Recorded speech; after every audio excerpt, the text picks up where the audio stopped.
المغربية بالحبيب قالت: تلقيت تهديدات بالقتل من حسابات جزائرية بسبب خليف.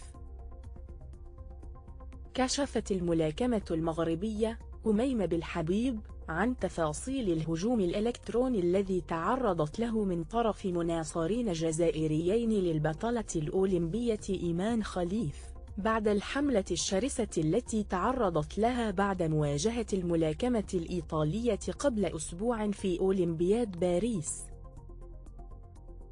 وأوضحت بالحبيب في تصريحات له سبورت أنها تعرف إيمان خليف وواجهتها في نزالين سابقين، ولم يسبق لها أن علقت على شكل أو قدرات البطلة الجزائرية. مردفة حملة التهديدات التي تعرضت لها كانت بدون سبب، فقط لأن إعلامية جزائرية روجت لاسم الكامل ولحساباتي في مواقع التواصل الاجتماعي، مدعية أنني معادية لإيمان لأنني مغربية ولأنني عضو في الاتحاد الدولي للملاكمة.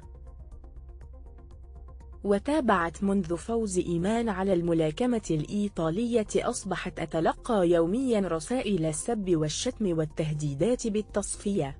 لم أعر الأمر اهتماما في البداية، لكن كمية الرسائل والتهديدات جعلتني أتعاطى مع الأمر بجدية.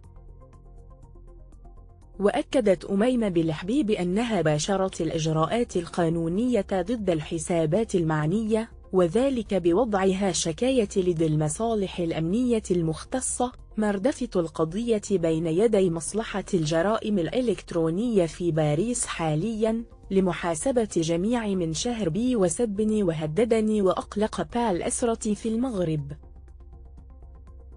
تابعونا لمزيد من الأخبار الملهمة عن الرياض.